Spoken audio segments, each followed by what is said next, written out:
Di Mazmur pasal yang ke-55 ayat yang ke-7 sampai ke-8. Mazmur pasal yang ke-55 ayat yang ke-7 sampai 8. Bagaimana sih kita bisa tenang di segala situasi? Karena akhir-akhir ini banyak orang Kristen yang cenderung dia resah dan gelisah di saat situasinya lagi nggak nyaman, nggak enak. Saya tanya ibu-ibu di rumah, kalau lagi nggak ada duitnya pasti bingung. Aduh, gimana ya mau bayar uang sekolah anak, mau belanja, bener nggak Pak? Ya Pak ya, bener nggak Pak? Kalau Bapak nggak kerja, pasti bingung, ada saya mau belanja apa ini Pak? Beras sudah habis Pak, ya kan? Terus mau belanja apa kita? Mau belanja sayur bagaimana? Ya kan? Tapi kita sebagai orang Kristen, katanya kita juga orang Kristen, kita terima Tuhan Yesus. Kita katanya dalam pemeliharaan Tuhan. Kita kembali ke ranah kita sebagai anak Tuhan. Ingat bahwa Tuhan tidak akan membiarkan kita jatuh tergeletak. Jika Tuhan saja mengirimkan saya dari Madura ke Kalimantan, Tuhan tidak pernah biarkan saya mati kelaparan. Dulu pernah saya sampai kelaparan karena saya masih dalam proses. Artinya saya dari Islam masuk ke Kristen, di sini belajar. Saya pernah kelaparan. Karena kenapa? Itu ujian dan proses dari Tuhan. Tapi Tuhan pengen kalau saya saat itu dikasih nyaman terus, manja, bener nggak? Kalau Anda punya istri, ya bapak-bapak di sini, kalau Anda punya istri dikasih duit terus, manja nggak istrinya? Bener nggak? Dikasih duit mulu istrinya, manja nggak? Pasti manja. Di saat nggak punya duit, pasti suaminya dimarahin, bener nggak? Bisa-bisa ditinggalin, bener nggak? Banyak kejadian kayak gitu, ya. Katanya apa? Coba. Mata duitan. Ada uang abangku sayang katanya. Nggak ada uang abangku dendam. Tapi kita sebagai anak Tuhan, jangan kita memandang segala sesuatu dengan uang, karena kita hidup bukan hanya dari uang saja, tapi malah dari firman Tuhan. Kalau kita menikah, kita hidup di dalam Tuhan Yesus, segala sesuatunya kita melihat itu semuanya dari berkat Tuhan. Kita semua hidup susah dan senang di dalam Tuhan itu sangat indah. Kalau saya di sana Bapak Ibu dari Madura ke sini dikasih senang sama Tuhan terus, saya pasti akan manja. Siapa dengan Anda punya istri dikasih uang terus pasti akan manja. Tapi Tuhan ingin memproses, kita harus tenang. Tuhan memberikan firman Tuhan. Firman Tuhan inilah yang penting, yang nggak bisa dibeli dengan uang. Betul? Amen. Firman Tuhan ini adalah sumber kekuatan, kehidupan dari kita lahir sampai kita mati nantinya. Dan tidak bisa kita beli kebenaran firman Tuhan itu dengan apapun yang kita miliki saat ini. Amin. Uang Anda tidak bisa membeli kebenaran firman Tuhan, tetapi kita oleh Tuhan diberikan secara gratis karena kita anak Tuhan yang kita percaya Bapa adalah penyelamat kita. Amin. Amin. Bagaimana caranya kita tenang di dalam setiap situasi? Kita baca di Mazmur pasal 55 ayat yang ke-7 sampai ke-8. Demikian firman Tuhan. Mari kita baca bersama-sama. Sekiranya aku diberi sayap seperti merpati, aku akan terbang dan mencari tempat yang tenang. Bahkan aku akan lari jauh-jauh dan bermalam di padang gurun. Sekiranya aku diberi sayap seperti merpati. Merpati itu seekor Burung.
makan punya uang 100.000 nih ke warung, ya, pasti kurang. Tetapi saudara, saya bersyukur Tuhan memberikan kekuatan selalu dalam proses pelayanan saya. Amin. Karena kenapa? Kalau Anda saudara ya, enak datang ke gereja setiap hari Minggu, tapi banyak juga yang malas-malas, benar nggak? Betul nggak? Datang ke gereja, padahal melimpah, dekat rumahnya dekat, tapi malasnya minta ampun. Ya. Sedangkan saya saudara, dari Beduai, saya bukan dari Balai ya, dari Beduai datang ke sini nih mau 2 jam. Kalau becek udah berapa? Dulu pernah saya waktu becek jalan pertama kali pelayanan ke sini sampai 3 jam masuknya. Dari jam 12 masuk ini sampai jam 3. Karena kenapa? Katanya orang Madura lagi bukan gor, Pak. Masih maco saya di sana. Karena mobil nggak bisa masuk. Motor terjengkak. Tapi kenapa? Saya melihat bukan saya melayani orang-orang perimpah, tapi saya melayani Tuhan. Ingat saudara, kalau Anda melihat segala sesuatu kita datang kepada Tuhan, Anda jangan melihat saya datang ibadah mau ketemu Ibu Diana yang khotbah, jangan. Tapi ingat bahwa saya datang ke rumah Tuhan karena saya ingin mendengarkan kebenaran firman Tuhan. Amin. Amin. Itu yang Anda datang. Jangan hanya datang nanti Mas Rio ya dan Dona ya, terus Ibu Chelsea yang akan nanti khotbah, jangan. Tapi kita datang, saya datang ke rumah Tuhan karena saya ingin mendengarkan kebenaran firman Tuhan. Haleluya, amin. Amin. Itu yang Anda harus dengarkan. Saya tanya kepada Anda, setelah Anda kerja setiap hari 1 minggu, selama 6 hari Anda kerja, adakah ada yang baca firman Tuhan? Saya tanya, adakah membaca Alkitab? Yang lain nggak ada, sibuk. Tapi suruh sembahyang, sibuk lagi. Makanya Bapak Ibu, kalau Anda sibuk kerja, setidaknya luangkan waktu, oke? Baca di Kejadian pasal yang kedua, Tuhan aja, ya Tuhan aja memproses, membentuk bumi dan segala isinya itu 6 hari. Mari, ya, jangan kayak melebihi dari Tuhan kita bekerja sampai 7 hari. Jangan sombong. Ingat, Tuhan tidak suka dengan orang sombong. Kalau ada lagu firman Tuhan apa? Pujian-pujian, ku pandang wajahmu dan berseru, pertolonganku datang darimu. Kalau lagi susah datang nyanyi sampai nangis, suruh sembahyang hilang-hilang. Lalu datang kalau sakit, Ibu pendeta tolong doakan saya Ibu pendeta, tapi sembahyang tidak pernah datang. Sekali disembuhkan Tuhan, bukan disembuhkan Ibu pendeta atau Bapak pendeta. Setelah sembuh hilang lagi, Pak. Nah, habis itu belum lagi ya, didoakan. Kalau udah sakit didoakan, lalu nggak sembuh, udah maju doanya Ibu pendetanya, Bapak pendetanya. Tapi ingat, kalau kita iman tanpa perbuatan, hakikatnya adalah mati. Kalau kita nggak percaya kepada Tuhan, kita nggak menyerahkan hidup kita kebenaran kepada Tuhan, itu nggak akan pernah berhasil dalam segala hal. Dalam segala hal. Ingat Bapak Ibu, Anda di sini orang pribumi loh. Anda di sini orang pribumi. Anda lihat ke jauh sana. Anda lihat ke balai. Ya. Di balai ada orang banyak pendatang. Gak usah jauh-jauh lah, di depan Anda orang Madura ini. Gak usah jauh-jauh nih ke balai. Di depan Anda orang Madura ini. Di balai ada orang Padang, ya. Ada orang Bugis, ada orang Batak, orang Jawa, orang pokoknya banyak. Tapi lihatlah Anda. Kenapa mereka lebih maju daripada Anda? Ayo, karena kenapa? Karena mereka rajin ibadah. Mereka membuka pola pikiran melalui firman-firman Tuhan. Orang Kristen pasti hidupnya lebih maju yang takut dengan Tuhan. Kenapa saya katakan begitu? Gak usah jauh-jauh. Contohlah saya. Saya datang datang dari Madura tahun 2014 datang ke Kalimantan. 2014 Anda sudah ada, betul nggak? Udah punya rumah, betul nggak? Udah punya kebun, punya ini dan itu. Saya di sini masih luntang lantung, Bapak Ibu. Saya cuma dari Madura ke sini cuma bawa satu tas baju, nggak punya apa-apa. Tapi karena saya melihat bahwa saya melayani Tuhan, saya ke sana kemari tidur di depan gereja, tidur di depan toko. Saya dulu pernah merasakan itu, Bapak Ibu. Tapi karena hati saya melayani Tuhan, saya pernah jadi kuli, saya pernah jadi pembantu. Tapi saya tetap rajin ibadah. Saya tetap memberikan persembahan yang terbaik untuk Tuhan. Sebagai ucap syukur saya kepada Tuhan. Itu karena saya dari Islam masuk Kristen, saya mengucap syukur. Saya ingin mengajari kepada Anda bahwa Anda harus bersyukur. Pertama, kedua rajinlah ibadah. Memberikan yang terbaik untuk Tuhan. Takut dengan Tuhan, mau dengar-dengaran perkataan-perkataan pendetanya. Mau susah, senang, sakit, dan bagaimanapun Anda tetap patuh dan setia kepada Tuhan. Percayalah saudara, bahwa cepat atau lambat, tapi yang pasti hidup Anda akan berubah. Amin. Dan di sini saudara, bahwa sikap orang percaya menghadapi situasi, kita tak perlu terkejut dan kejut hati karena Alkitab sudah menyatakan jauh sebelumnya. Ingat bahwa mengapa kita harus bersikap tenang dengan apapun juga yang kita alami. Kita harus belajar pengendalian diri. Misalnya kita belajar, kita saat ini membuka usaha berkebun. Ya sekarang ini kan proses nugal ya kan. Orang sekarang di sini habis dari nebas, bakar ladang, nugal. Nanti saat nugal kita ini berdoa, mengandalkan Tuhan, minta dengan Tuhan. Kalau perlu puasain juga. Sama waktu saya mau membangun gereja di tempat ini, mau jangankan bangun gereja, mau masuk proyek di sini saya puasa. Kalau lihat dulu ya di YouTube saya, saudara, mungkin saya lebih kurus daripada sekarang. Karena saya lebih suka puasa dulunya. Karena kenapa? Tantangannya lebih besar di saat mau merintis daripada sekarang. Puasa terus. Pengen apa?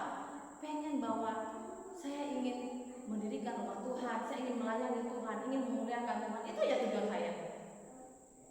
Tapi kalau kita memuliakan Tuhan, maka berkat-berkat Tuhan akan mengikuti kita dengan sendirinya. Cuma kan mengatakan bahwa carilah dahulu kerajaan Allah, maka segala sesuatunya akan ditambahkan. Amin. Itu. Percuma ada enggak orang yang sampai nungguin jenting kerja tapi enggak kaya gitu-gitu doang. Kayak sebentar habis itu hilang terus.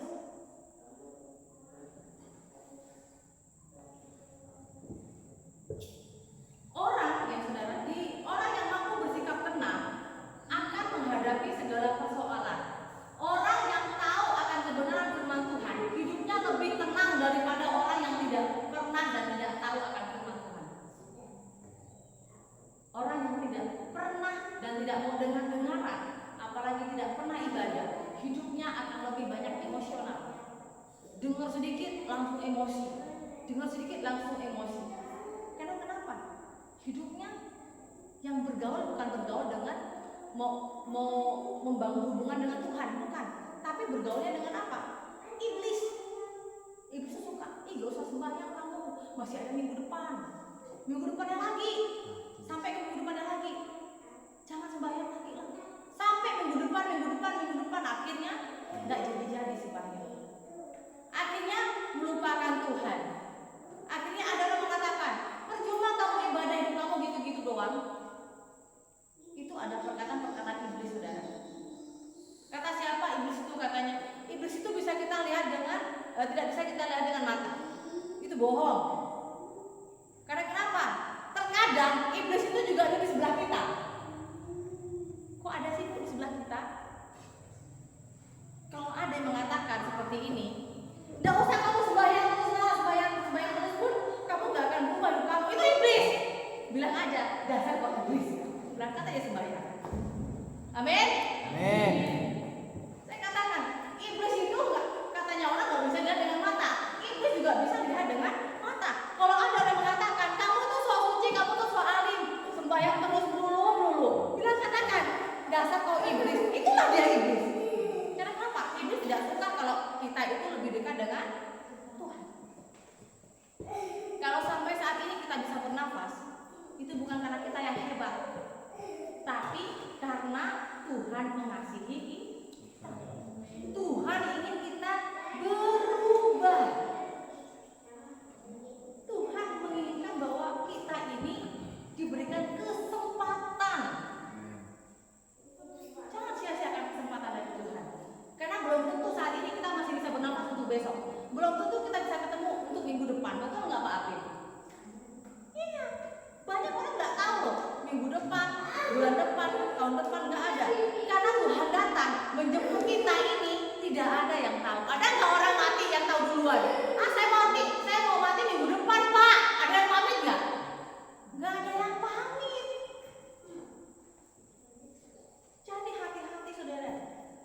Ya. Kita harus tenang. Kita tetap ibadah. Apapun yang terjadi tetap syukuri. Tenang dalam segala situasi. Jangan terlalu banyak planning. Artinya planning itu boleh, tapi kalau planning itu memuliakan Tuhan, silakan. Mencari kekayaan di dunia itu percuma. Karena kenapa di firman Tuhan mengatakan bahwa janganlah engkau mengumpulkan hartamu di dunia, karena harta dunia itu ngengat dan berkarat. Tapi kumpullah hartamu di surga. Kalau di dunia ini apa? Kalau misalnya nih Pak Kimpa nih, ini contoh Pak Kimpa, nggak Pak Kimpa orang tua, saya tahu dia nggak pernah marah dengan saya. Ini contoh Pak Kimpa. Pak Kimpa kerja nih, jadi toke kaya raya ya kan. Terus punya istrinya masih muda lagi ya kan, umurnya 15 tahun, 17 tahun istrinya, contohnya. Pak Kimpa umur 75 tahun.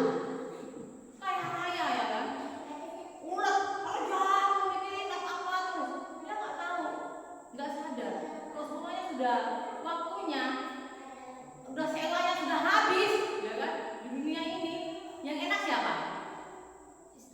Istrinya. Nggak mungkin kalau Pak Kimpa udah meninggal, Pak Kimpa dikenang, pasti kawin lah lagi. Makanya saya katakan banyak-banyak berdoa. Ya, apa yang ada sekarang ini syukuri, amin. Yang punya suami pegang tangannya, Mas, syukuri, amin. Pegang tangannya sekarang, syukuri Mas, syukuri. Dalam nama Tuhan Yesus disyukuri apapun yang ada. Mungkin saat ini di dalam rumah tangga Anda saat ini kekurangan apapun, tapi Anda tetap bersyukur. Saat ini rumah tangga Anda baik-baik saja dan Anda datang ke sini berdua bersama suami istri, amin. Karena itu di 1 Petrus pasal yang keempat ayat 7 menyatakan, karena itu kuasailah dirimu dan jadilah tenang supaya kamu dapat berdoa.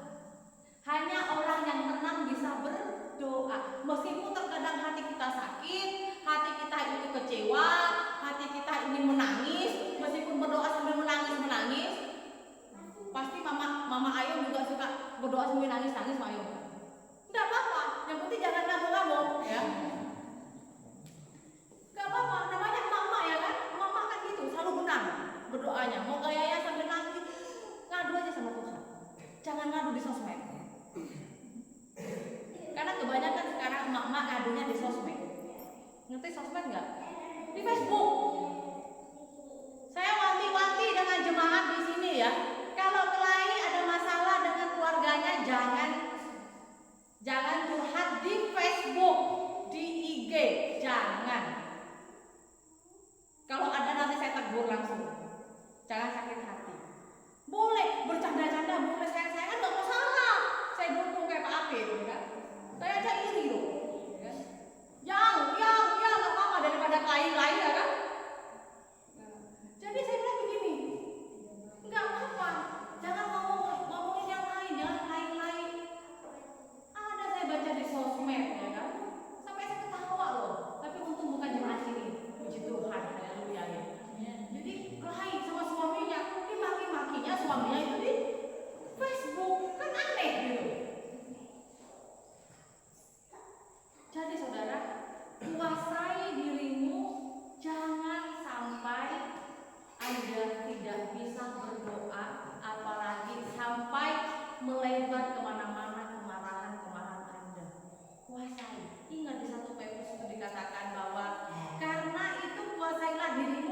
sudah tenang supaya kamu dapat berdoa.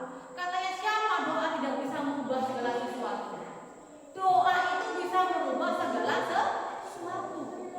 Dokter aja mau mengadakan operasi dia berdoa. Betul nggak?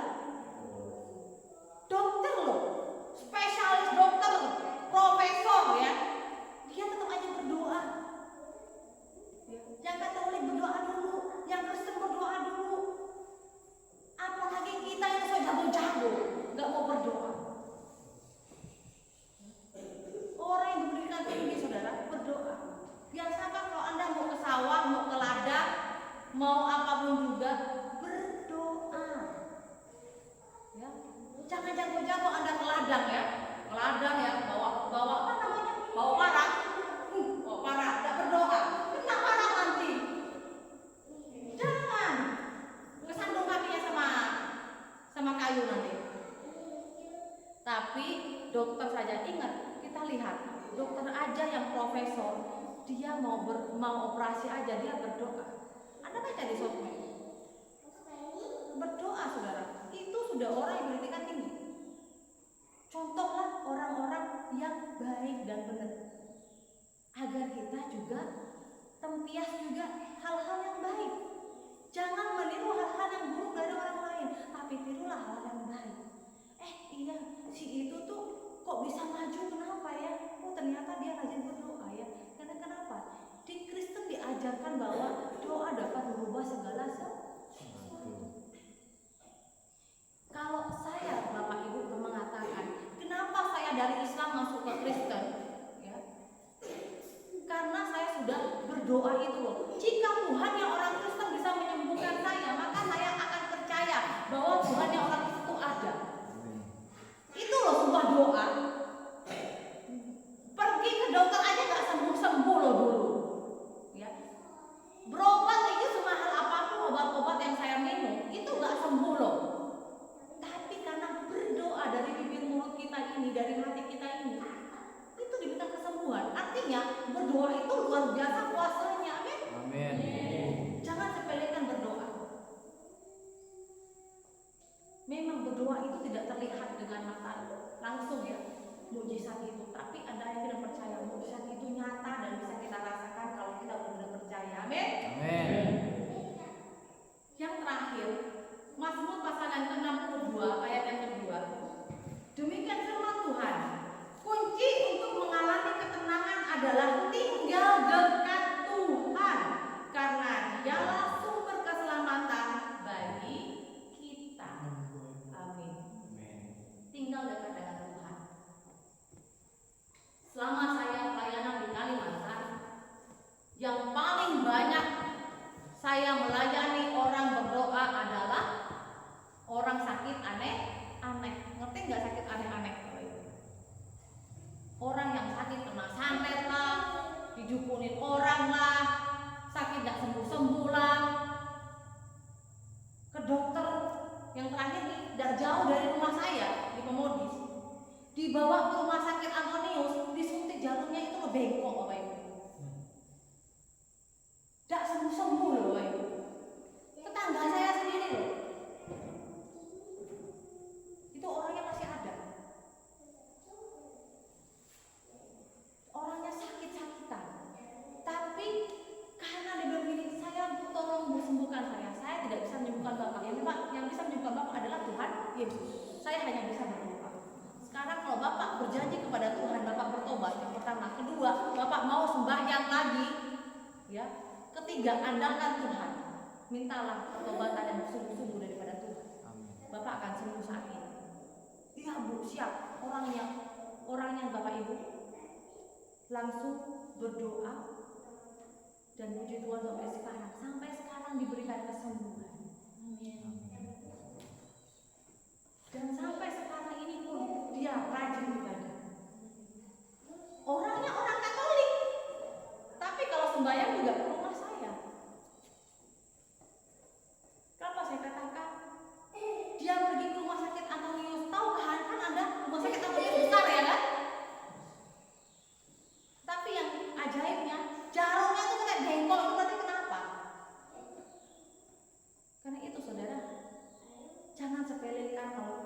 kita itu datang kepada Tuhan. Tapi mulai sekarang kita harus membuat hubungan kita ini semakin dekat dengan Tuhan. Kalau kita dekat dengan Tuhan, mau kita disantet orang, mau kita mau disihir orang dan lain sebagainya, pasti akan Tuhan lindungi kita. Amin. Amin. Percaya bahwa doa dan iman kita kepada Tuhan Yesus itu besar kuasanya. Kita sudah diproteksi oleh keselamatan daripada Tuhan Bapa kita. Amin. Mari kita berdoa. Haleluya, segala puji dan syukur Bapa, terima kasih atas kebaikan dan kemurahan Tuhan kepada kami. Bapa di sorga, bentuklah hati kami semua Tuhan, khususnya jemaat di tempat ini ya Bapa, berikan hati yang hamba, berikan hati yang sukacita Tuhan, semakin hari semakin diberikan rajin untuk ibadah Tuhan, semakin hari diberikan hati yang penuh kasih Tuhan, sehingga kami semakin hari semakin diberikan kedekatan satu dengan yang lain, menjadikan hubungan keluarga di dalam Tuhan. Kami diberikan sama-sama saling memberikan semangat, kami saling memberikan motivasi, penguatan Tuhan. Karena akhir-akhir ini Bapak, mungkin kami sangat lelah dengan apa yang terjadi dalam kehidupan kami masing-masing, dengan pekerjaan kami Tuhan, khususnya di kampung ini. Tapi kami percaya ya Bapak, pertolongan Engkau selalu ada bagi kami. Tuhan Yesus, hamba berdoa di dalam tangan kasih Tuhan. Jika ada sesuatu yang kurang baik di dalam kampung ini Tuhan, hamba berdoa di dalam nama Tuhan Yesus, hamba tolak patah di dalam nama-Mu ya Bapa. Tuhan Yesus Kristuslah yang juru selamat kami, penyelamat kami, khususnya di desa Primpah ini Tuhan, hamba berdoa segala kutuk, sihir dan maut apapun Tuhan, hamba tolak patah di dalam nama Tuhan Yesus Kristus. Desa Primpah diberikan kedamaian, desa Primpah diberikan damai sukacita, memberikan berkat. Haleluya.